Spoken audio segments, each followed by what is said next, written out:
Union Pacific's Oregon Short Line route is a 540-mile main line that begins at this junction in Granger, Wyoming, and continues west through Pocatello, Idaho, and along the Snake River Plain to Huntington, Oregon, in the wild, rugged southern reaches of Hell's Canyon.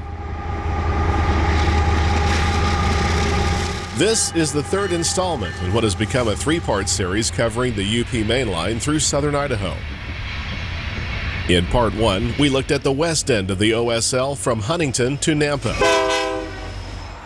In Part 2, we resumed our eastward journey through Glenn's Ferry, ending at the top of a steep grade at Tekeska.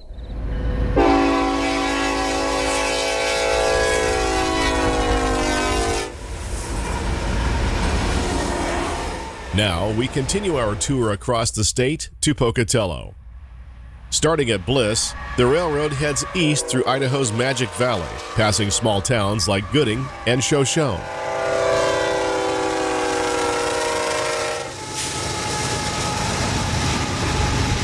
At Minidoka, we find a junction with the Eastern Idaho Railroad's Twin Falls branch line, which brings a lot of business to the UP. We will take a quick detour down the line and see some of their operation.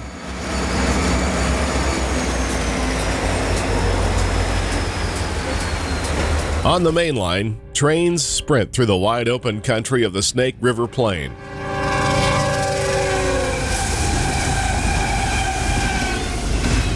Cross the high trestle over American Falls.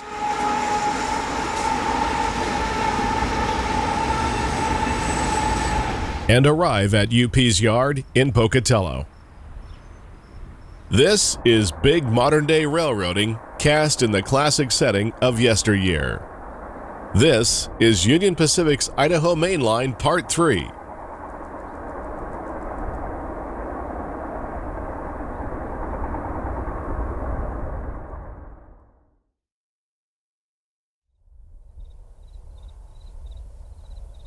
The Oregon Short Line was organized as a subsidiary of the Union Pacific in 1881, building west from Granger, Wyoming to Huntington, Oregon, where it met the Oregon Railway and Navigation Company building east from Portland. This was a strategic move to keep the OR&N from expanding any further eastward into Idaho. The line provided the Union Pacific with a gateway into the Pacific Northwest. The Oregon Short Line was absorbed into the UP by 1936, yet it continued to exist on paper under a lease agreement until December 30th, 1987, when it was fully merged with the UP. In our past two programs, we've been following the line from west to east. Part 1 covered the Huntington Subdivision as the railroad followed the Snake River through Ontario and east to Nampa. In Part 2, we covered the western half of the Nampa Subdivision through Mountain Home and the steep grade of Reverse Hill to Glenn's Ferry, and King Hill to Tekeska. Now we finish our journey east to Pocatello. The line is mostly single track with sidings. Beginning at Bliss, milepost 350, we head east through Idaho's fertile Magic Valley, passing Gooding, the industry at Land O'Lakes, and on to Shoshone, the former junction with a spur that led to Union Pacific's resort of Sun Valley, which the railroad opened in 1936 and owned until 1964. The resort is still alive and well today, although the spur track is long gone. Shoshone marks an 8-mile section of double track to Dietrich, with Main 2 pulling away to the south. Taking a compass heading of due east, we passed Owinza and Center, then bend to the southeast through Kimama, Adelaide, and Max.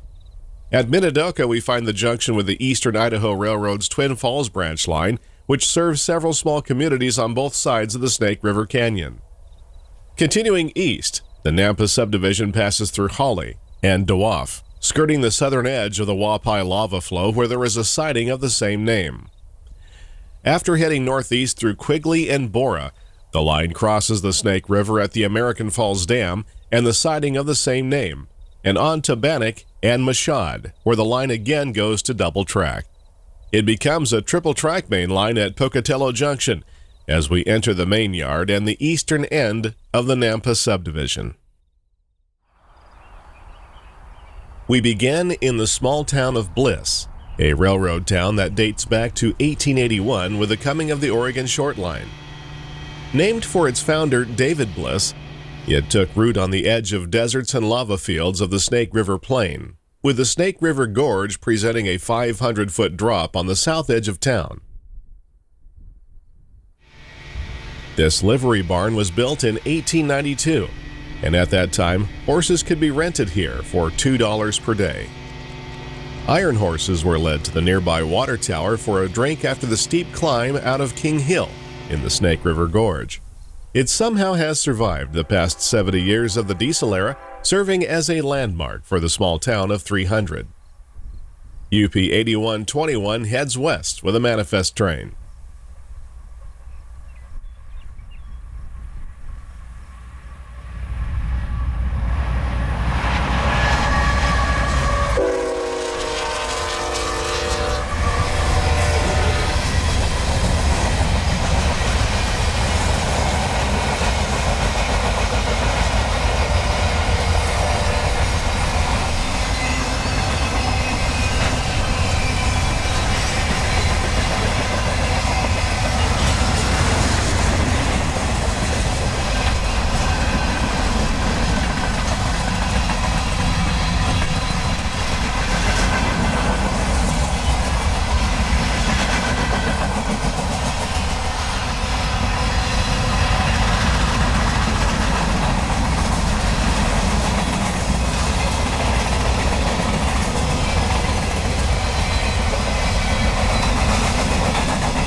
UP serves a few customers at Bliss, including this cement transfer facility from railcar to truck, located at the west end of the siding. The two industrial tracks of this facility are actually the remnants of the original OSL main line through Bliss. Just to the east, the railroad ducks under I-84, where there is a junction with a branch line that headed southeast to Rupert. A section between here and Wendell has been abandoned, and the northern end is now a stub track that serves a grain storage facility which is serviced by a local out of Nampa called the Gooding Turn. We are traveling through Idaho's Magic Valley, which is rich in agriculture, providing life to the small towns that dot the area. UP 8581 East takes a manifest train past the junction at Bliss.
The railroad continues on a due east heading past the siding of Fuller, then turns north and east again, arriving at Gooding, milepost 336.2. The Oregon Short Line arrived in the summer of 1883 at what was then called Topanus Station. It became a water stop for steam locomotives. The town was later renamed for a local sheep rancher, Frank Gooding, who went on to become a state senator, governor, and later a U.S. Senator. Gooding is an 8,232-foot siding in addition to industrial tracks, and UP has a small maintenance of way base here. An eastbound Z train is routed through Gooding and races through town led by UP 5801.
The biggest industry is located just east of town, and we see the Gooding turn switching at Land O'Lakes.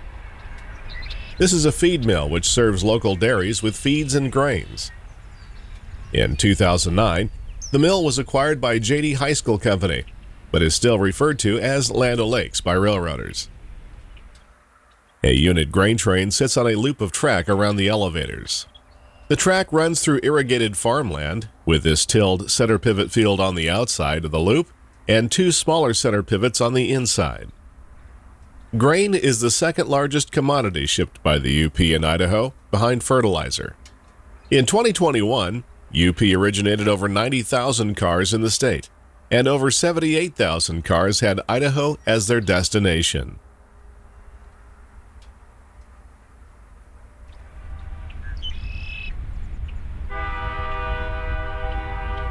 Next door is the Glanbia Cheese Factory, which has the distinction of being the world's largest factory for barreled cheese, the raw product for making processed cheese. The Glanbia Company is headquartered in Kilkenny, Ireland, and has holdings all over the world. This is a busy place with high levels of truck traffic both day and night.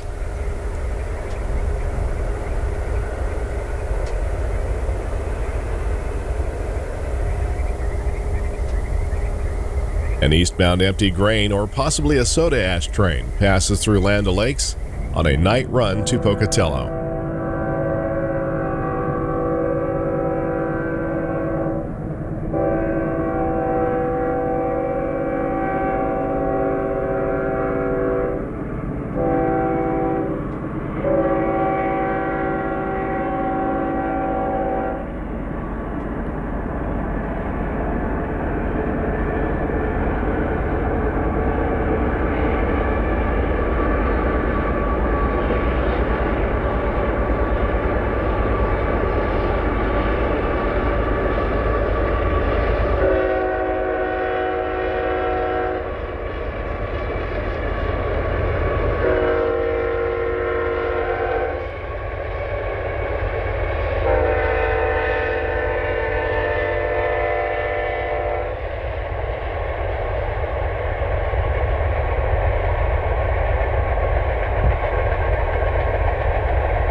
Between Gooding and Shoshone, the Nampa Subdivision passes through scablands of lava and sagebrush, with only a forest of code lines marking its presence. Traffic on the Nampa Subdivision is somewhat sporadic, with often long intervals between trains. If one desires solitude, it can be found out here. A supermoon is rising tonight and peers at us through a tiny crack in the thunderclouds to the east.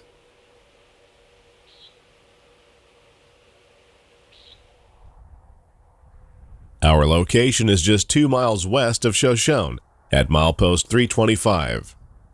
The silence is interrupted by UP 2652 West with a heavy manifest train out of Pocatello. It has some interesting power, including a KCS SD70 Ace number 4166 and a Canadian National unit on the rear.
CN 2918, a GE ES44AC built in 2015, brings up the rear of the train operating by remote control. This is known as distributed power.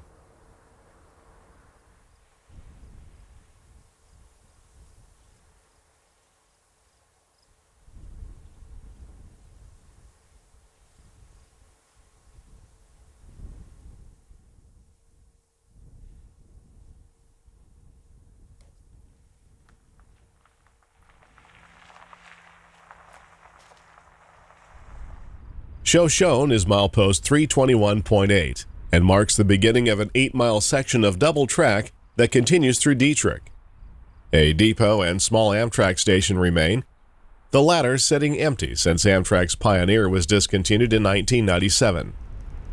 After 20 years, the train schedule is still displayed in the window. For many years, this was the only Amtrak stop in south-central Idaho. Long before the Pioneer, Shoshone was an important stopping point for travelers heading to Twin Falls or UP's famous Sun Valley Ski Resort. The depot was built in 1929 in the Mission style, with a passenger section on the west half and baggage and railway express station on the east.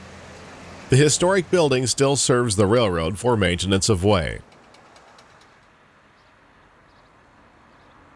Shoshone has a population of around 1,500 and is the biggest town we'll encounter for a while. The normal ambience of town is momentarily interrupted by the sound of the approaching UP 7923 East.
At this point, the double-track main line begins to separate as Main 2 heads to the south for the next few miles. A morning westbound stack train approaches on Main 1, led by UP 2604.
A lone DP works mid-train, UP 6296, built in 1995 as SP250.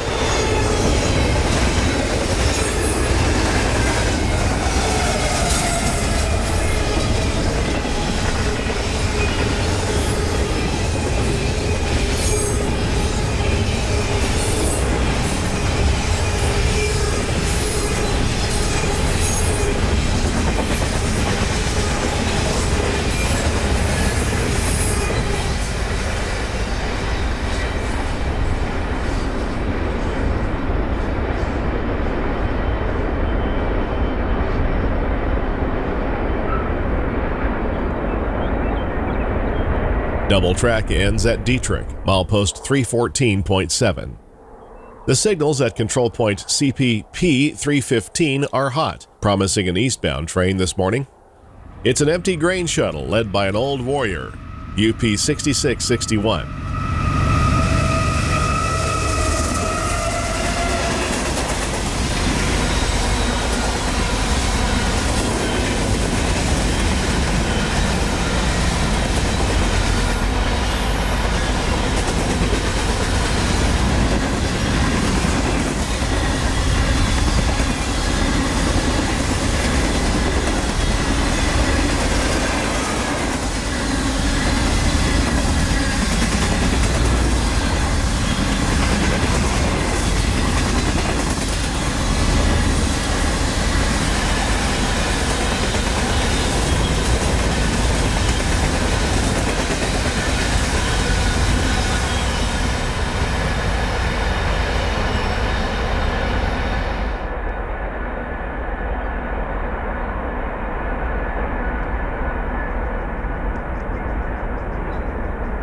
The rails across southern Idaho roll with the topography of the Snake River Plain. They lead through wide open spaces seemingly untouched by the 21st century. The old lava flows and sage-covered rangelands stretch for miles under the Big Sky. Neighboring state Montana lays claim to the Big Sky Country moniker, but the same could be said for Idaho. Except for the occasional passing train, the only sound or movement is the wind blowing through the sagebrush.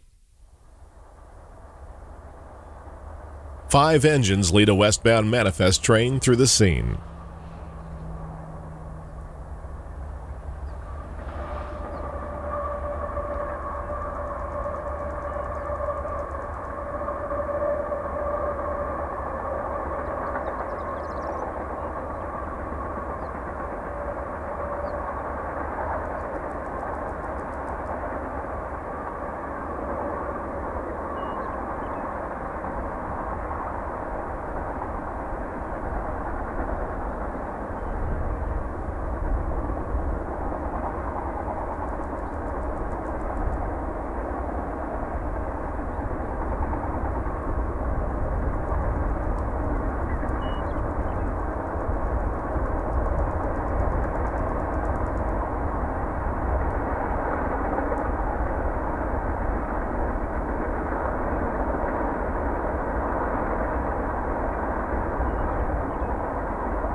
UP 5281 heads west near Center with a CSX-8 in the consist.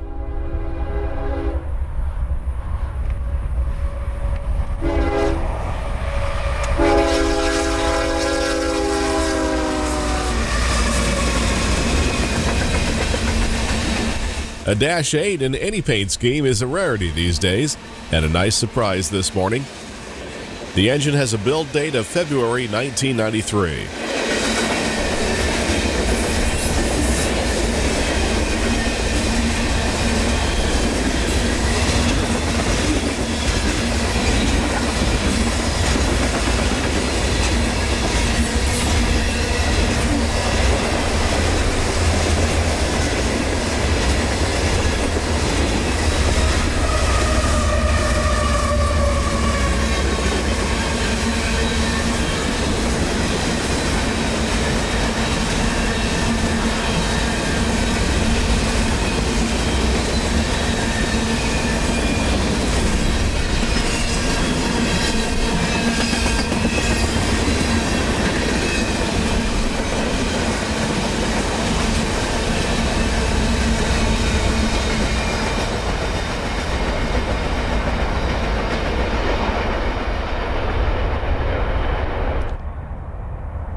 The railroad continues in a southeast heading through Kimama, the location of a siding that is marked by grain storage bins and a loading facility for trucks. Another classic water tank stands near the rails as UP 9028 takes grain empties east.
East of the grain bins near milepost 288, the old remains of a boxcar sit in the weeds.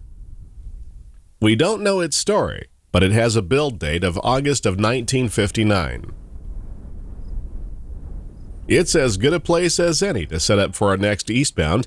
UP 8208 heads through Kimama with another manifest. The train will soon be stopping at Minidoka to meet a westbound before continuing on to Pocatello.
The appearance of most mainline railroads across America has changed dramatically in recent years, with signal upgrades and the removal of code lines.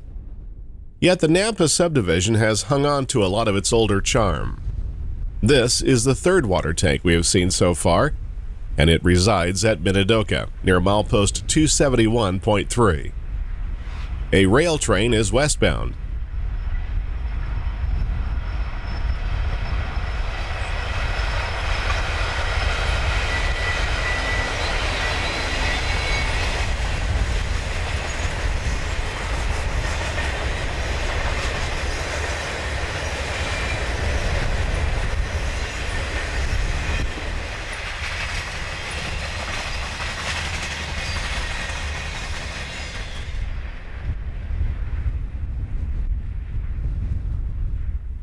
Minidoka is a junction with the Eastern Idaho Railroad line, which provides rail service to several points south and west, including Burley, Rupert, Twin Falls, and Jerome, among others.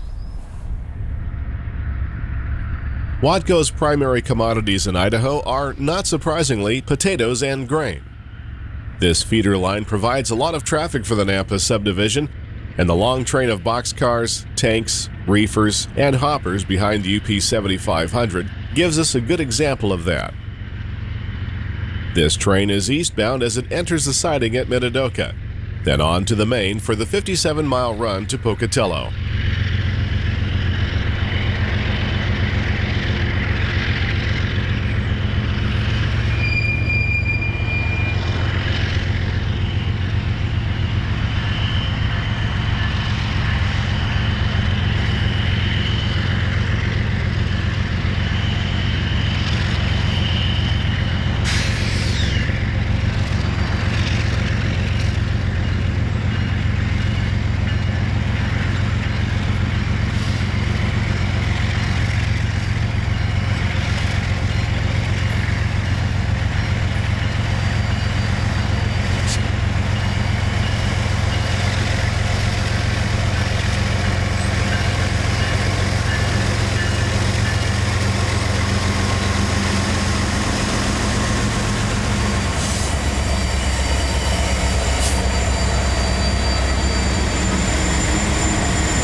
Before continuing east, let's take a quick detour down the Eastern Idaho's Twin Falls branch line. Water from the Snake River via the American Falls Reservoir is channeled down the main north side canal, where it provides much-needed irrigation water to area farms. We are at Acequia and find an Eastern Idaho train switching industry with a pair of GP40-3s. The locomotives are wearing the familiar paint scheme of the railroad's parent company, Watco. Besides the connection at Minidoka, the Eastern Idaho Railroad also has branch lines that connect to the UP at Idaho Falls near Pocatello.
After working Acequia, the train heads south for Rupert.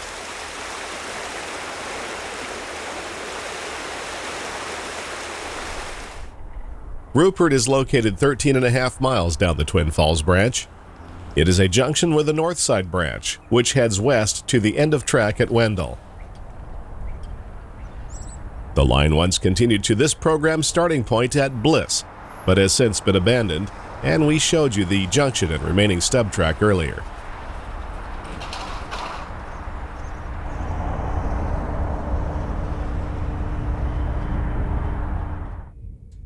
Back on the UP main line, we see a red board at the east end of Minidoka.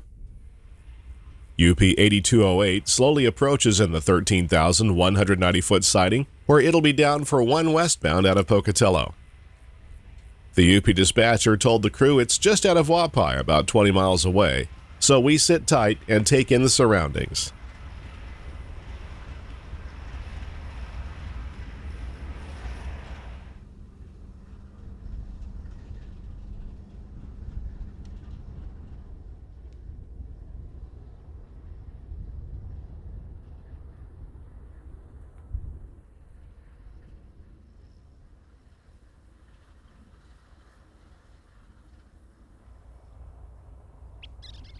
By the time UP 8892 West arrives, thunderclouds have blotted out the sun.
With the westbound by, the dispatcher bends iron and UP 8208 gets a clear and continues east.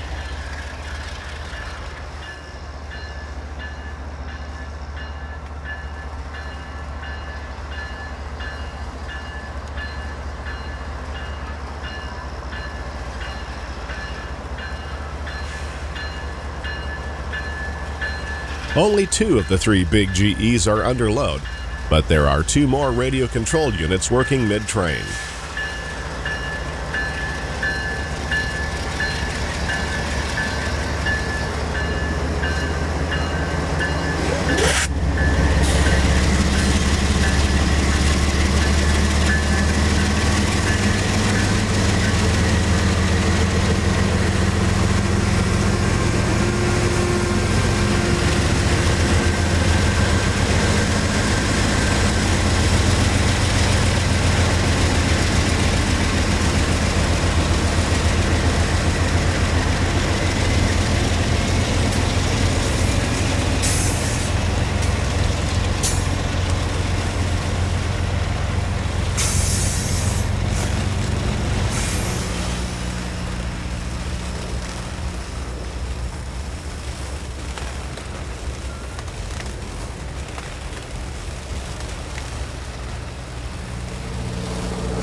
The next siding to the east is Hawley, which has a length of 5,990 feet. It is the top of a short 1% grade out of a bowl near the southern end of the Wapi lava flow. The signals at the east end of Hawley display an all red, meaning we have another westbound line through here. A flashing yellow or approach medium is visible on the main at the west end. It looks like there's going to be another meet at Minidoka. UP 8258 West slowly climbs the 1% grade toward the signals at control point CPP 267.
The railroad continues in an east-southeast heading, skirting the southern edge of the Wapi lava flow, past the siding of Dewaf.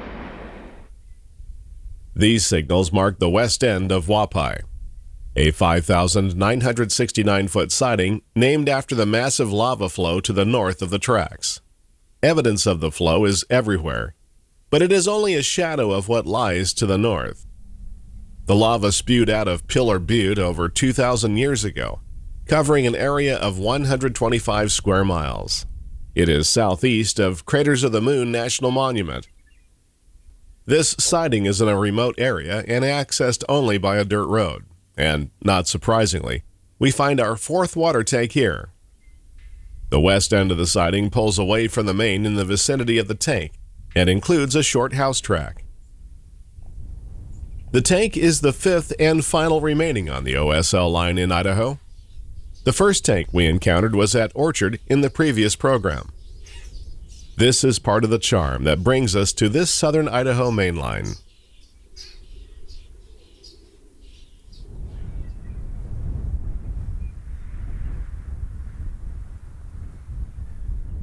While exploring, we notice that the signals at the west end are hot, meaning an eastbound is approaching. Actually, a meet has been planned here between a manifest and a stack train. The manifest arrives first from the west and takes the siding. This is UP 8202 East with 6 units on the point, including Norfolk Southern 3632, a General Electric ET44 AC.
Two mid-train remotes assist this manifest, including EMD SD70 ACE number 8979 and GE AC44CW CTE number 5755.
A tarp has come loose on a cottonseed car and dances about.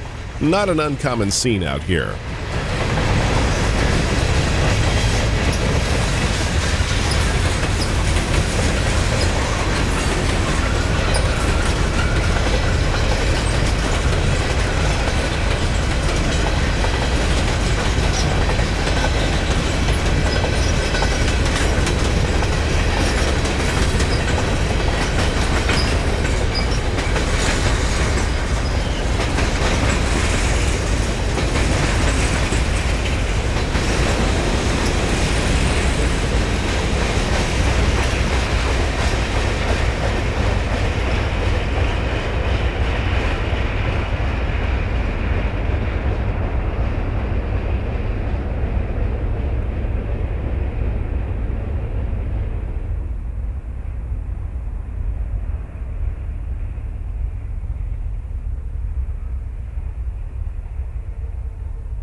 A green block shows on the main for UP 9048, with stacks for the Pacific Northwest.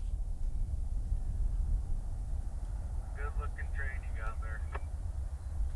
Thank you guys, it looks good too. Thanks.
Following the manifest east, we arrive at Quigley, milepost 249.1 on the Nampa Subdivision. The 8,257-foot siding lies in the middle of the sagebrush, seemingly in the middle of nowhere, yet not far from the vast farm country that surrounds the American Falls Dam. We have a Z train approaching from the west. UP 7363 is bearing down on us at a good clip, with a sizable train powered by 8 engines, running 4 by 2 by 1.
The first set of DPUs approach, including CSX 3342, a GE ET44AH,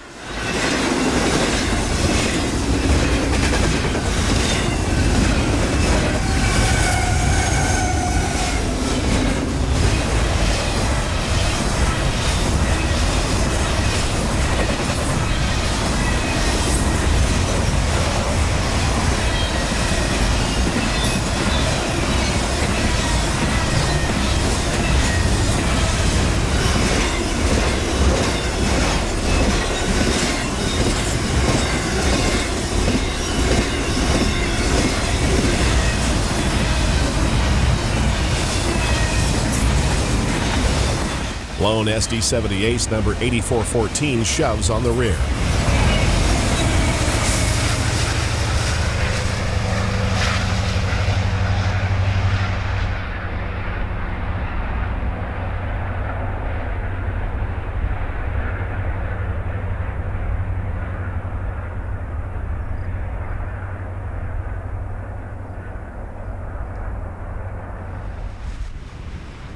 The railroad last encountered the Snake River near Glenn's Ferry, around 130 miles to the west. The river fills a huge reservoir formed by the American Falls Dam. Part of the Minidoka project on the Snake River Plain for flood control and irrigation, the first dam was completed in 1927. It required the relocation of 3/4 of the nearby town of American Falls, which was platted along the river in the early 1880s and named for a natural falls here. A second dam was completed in 1978 after the original was found to be deteriorating faster than expected. The American Falls Dam is 94 feet high with a length of 5,277 feet. The Oregon Short Line Bridge spans the river just below the dam. Like the town of American Falls, the river bridge had to be raised when the original dam was constructed. The natural power of the falls was first harnessed for the generation of electricity back in 1902 with the building of the first power plant to serve Pocatello. This was before the dam was built. It was acquired by the Idaho Power Company in 1916. An old powerhouse remains along the lower falls, right below the OSL bridge. UP 5580 West takes a long manifest train across the American Falls Bridge.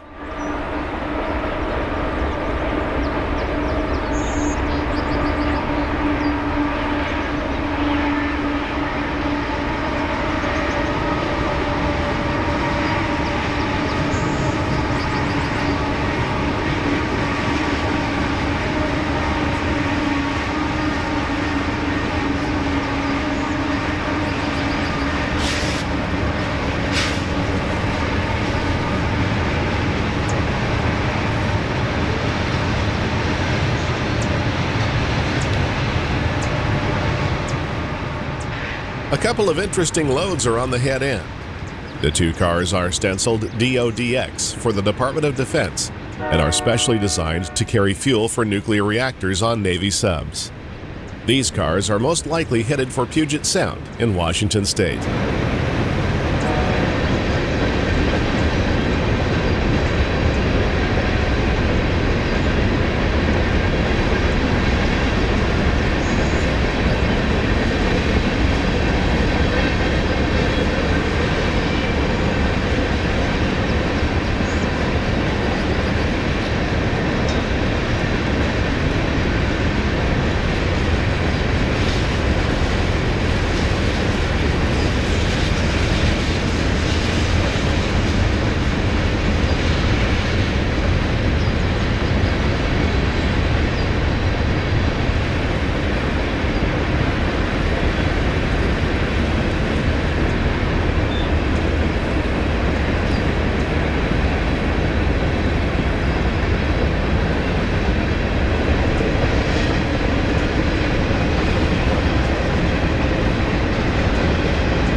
This extra long train has two sets of DPUs, including a pair of EMDs in the middle.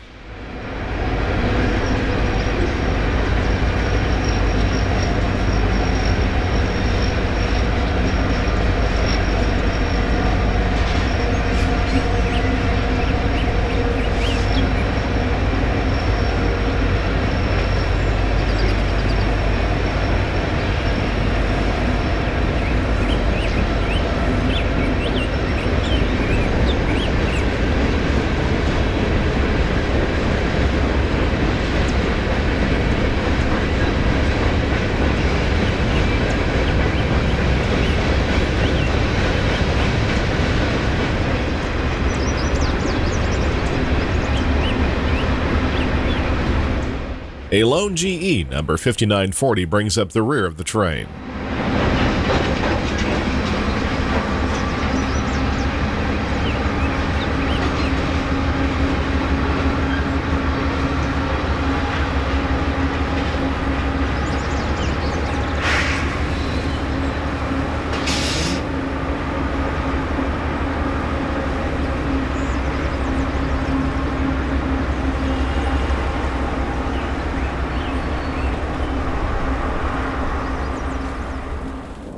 We visit American Falls in the summer, while thunderstorms spend their energy over the Snake River Plain.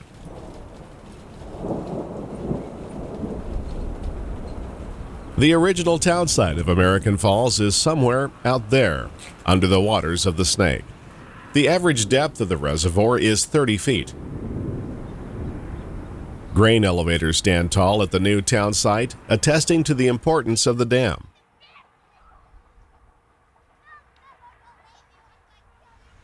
State Route 39 runs over the top of the American Falls Dam, while the railroad crosses at a slightly lower elevation behind it.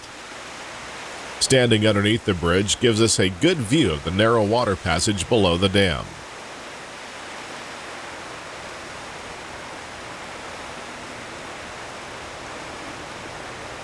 While the 1902 powerhouse sits vacant as a historical monument, a newer power plant built in 1976 continues to provide electricity to the area.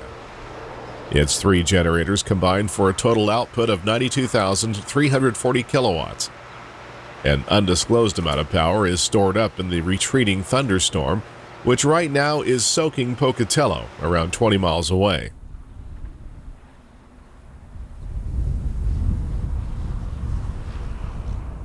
UP 2644 East crosses the American Falls Bridge.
On the east side of the dam is the siding of American Falls, which is 7,108 feet in length and includes a third house track.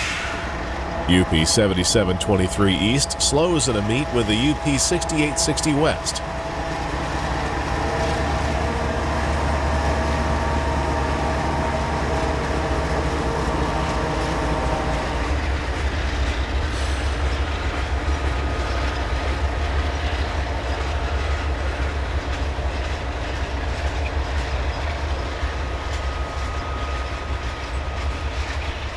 The eastbound train is too long for the siding and will have to stop short of the east switch until the westbound, which is only slightly shorter than the siding, is in between switches.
Between American Falls and Pocatello, the Nampa Subdivision parallels Interstate 86 through the Fort Hall Indian Reservation.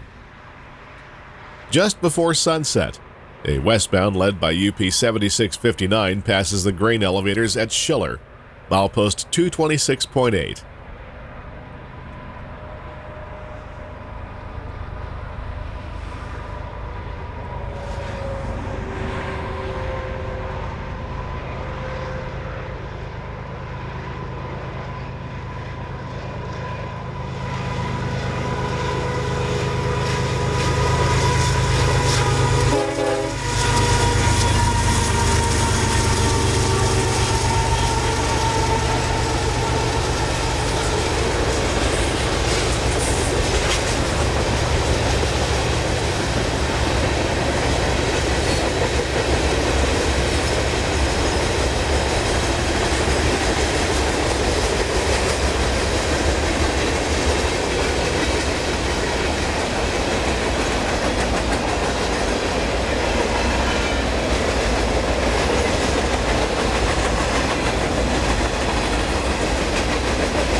The American Falls job is tied down near milepost 221. Power consists of a couple of rebuilt SD40-2s, classified as SD40Ns. Both engines have spent their entire careers on the UP. The lead unit was built in 1975 and the second in 1980. At the time we shot these images, a tie gang was working near American Falls, so nothing was going to be moving anytime soon.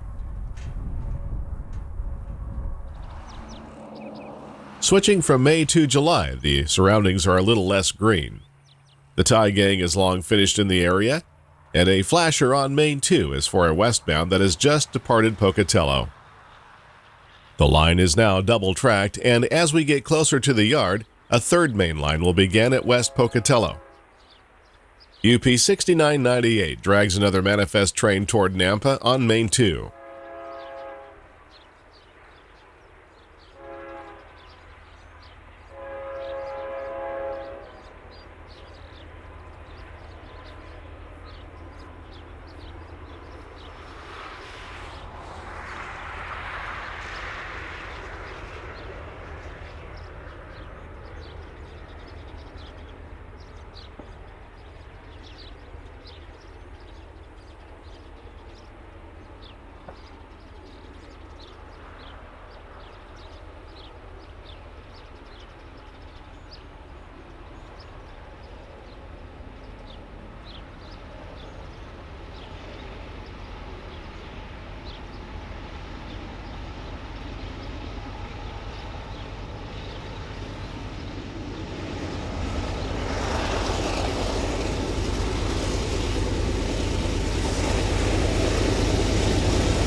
Nearing Pocatello, we encounter more industry, like Simplot's Don plant. Rail cars of sulfur are brought to the plant, which produces phosphate fertilizers, feed, and other products needed in the ag industry. Don produces over 1 million tons of fertilizers annually and has been in continuous operation since it was first constructed in 1944. As the main line passes Don, it turns in a southeast heading that'll bring it into Pocatello. The massive elevators for the Great Western Malting Company tower over Idaho's first intermodal facility, which has just gone online. This is the Savage Railport. Owned by Savage, a global supply chain company, the facility loads hay directly into overseas shipping containers, which are sent by rail to seaports in Seattle and Tacoma. Prior to its opening in early summer 2021, the containers had to be trucked from Pocatello to Salt Lake City and transferred to rail there at an average of 80 containers per week. The new average is around 120 per week, and business is expected to grow with other Idaho producers looking to capitalize on the new intermodal yard. Historically, this is the site of UP's tie treatment plant, which was closed back in 1950. Although the tie plant has been gone for over 70 years, the railroad still refers to this as the tie plant, as we can see by the ID boards for the various tracks.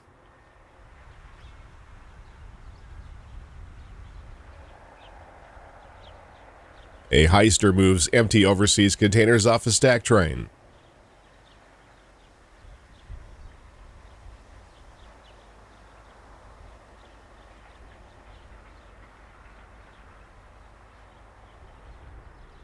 Right below the grain elevators is Pocatello Junction, milepost 216.3. UP 2684 West is just beginning its journey toward Nampa and passes on the main.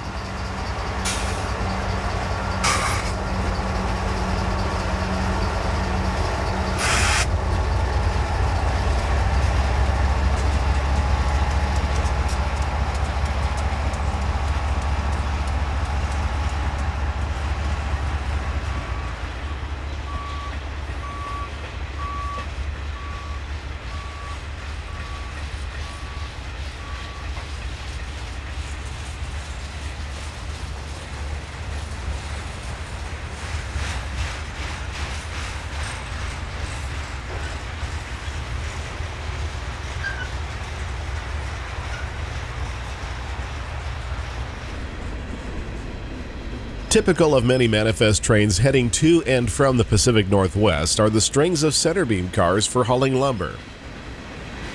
These empties are heading west to various mills and reload facilities.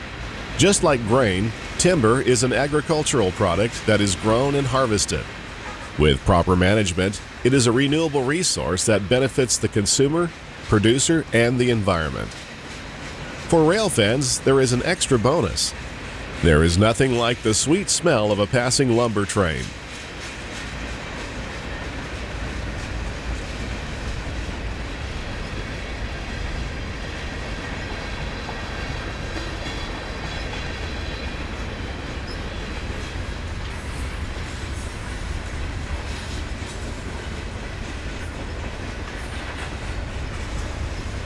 A mid-train DPU is placed behind a string of 4 empty centerbeam cars. Apparently, the railroad has no concern for these long, light cars derailing when shoved by the engine.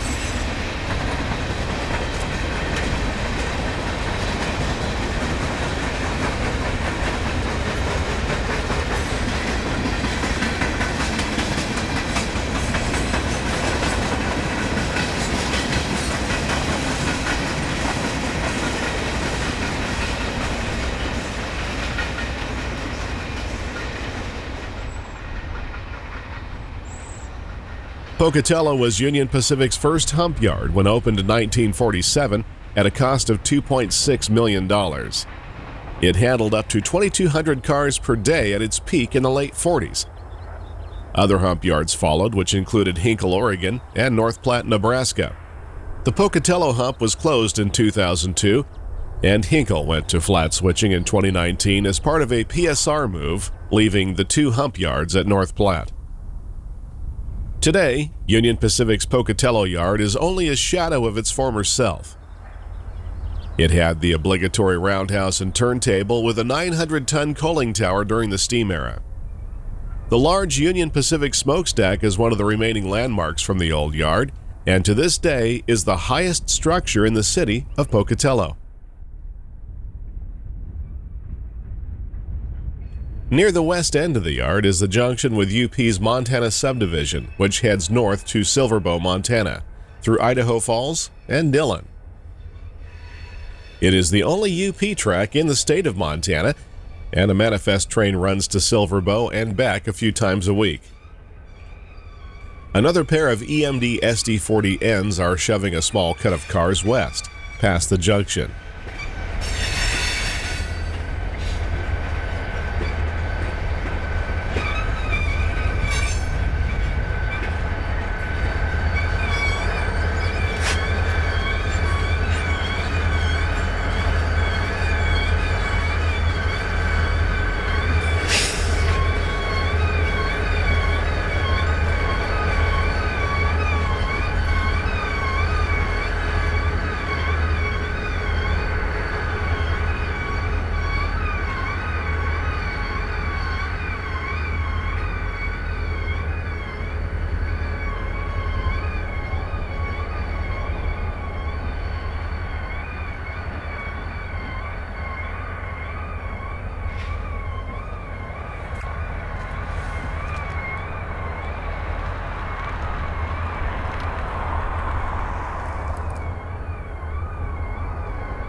A westbound has just come in from Green River, Wyoming, over the Pocatello Subdivision and changes cruise before continuing to Nampa. The head end of the 9,330-foot manifest is near the locomotive shops, where diesels undergo repairs.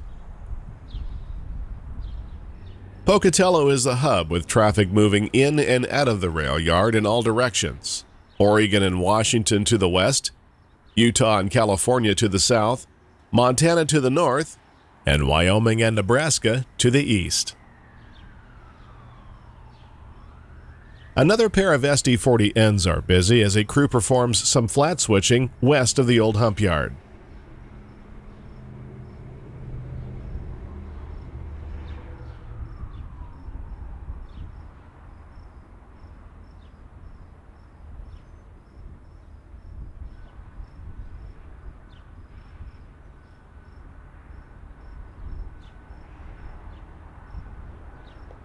While waiting for the train to depart, an eastbound passes control point CPP 215, shimmering in the distance.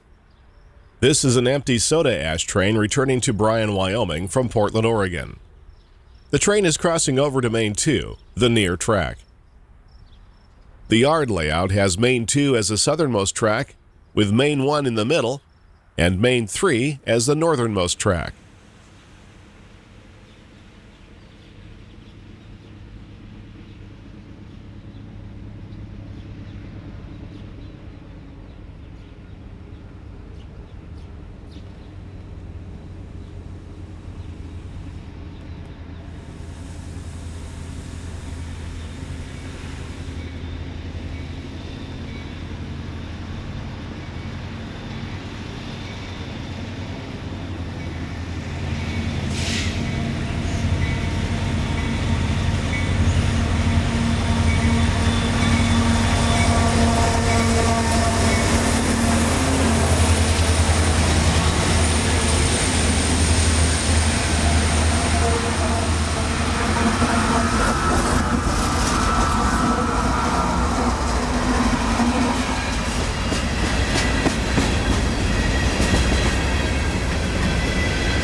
With the soda ash train stopped for a crew change, our westbound manifest gets a light to depart Pocatello behind UP 6860.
As our westbound manifest departs on Main 3, a UP track inspector also heads west on Main 1.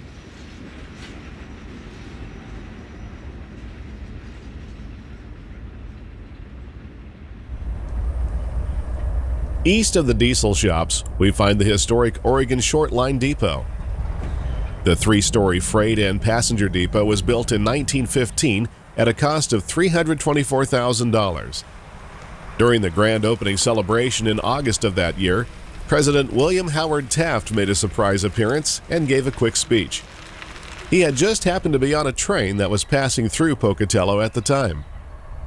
The station was used by UP until 1970, then by Amtrak until the Pioneer was discontinued in 1997. It is on the National Register of Historic Places. A Blizzard bus is parked behind the depot. It is used for hauling crews to and from trains when roads are closed due to winter storms. Pocatello was founded in 1878 as a station on the Utah and Northern Railway, which was the first to build into the states of Idaho and Montana. It was originally a narrow gauge line, but was switched to standard gauge in 1887. The Utah and Northern was later acquired by the Oregon Short Line, and the rest, as they say, is history. An old flour mill and steel car shop remain near the former location of the roundhouse and turntable, once busy with steam locomotives. The ambience of the big simmering kettles has been replaced with the droning of diesels.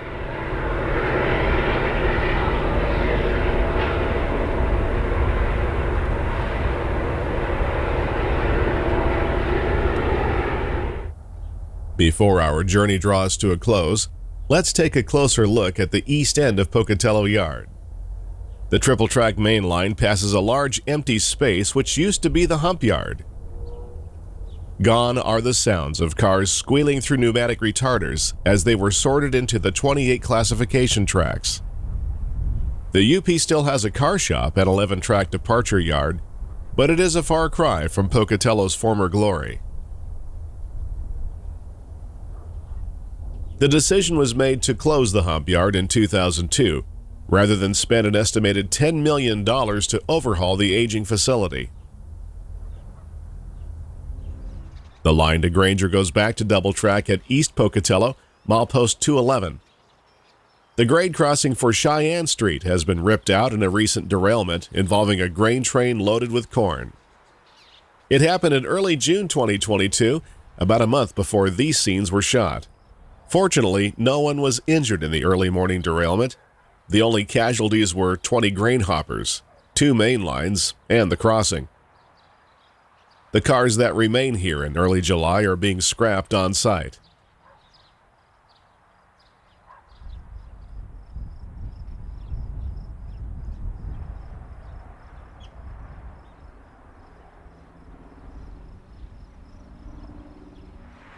A Caterpillar excavator with a heavy-duty shear attachment is used to rip the metal into smaller chunks that can be hauled away by truck. Another interesting piece of equipment is this Hippo Power Tread, a self-propelled hydraulic power unit specifically designed for operating in remote places on railroads. It is a generator on steroids that also provides hydraulic power.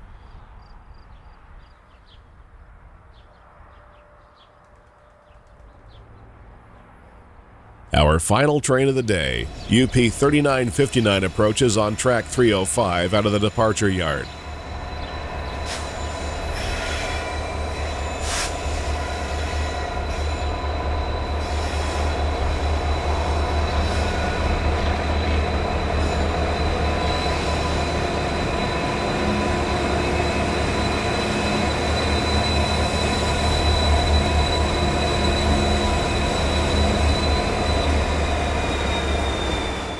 It will enter Main 1 and continue east on UP's Pocatello Subdivision, which eventually joins UP's first transcontinental railroad line at Granger, Wyoming. From there, the Evanston Subdivision continues east to the historic rail town of Green River, around 240 miles away. But we'll save that story for another time. In the meantime, we hope you've enjoyed this look at the former Oregon Short Line route through southern Idaho. And as always, until next time, thanks for watching.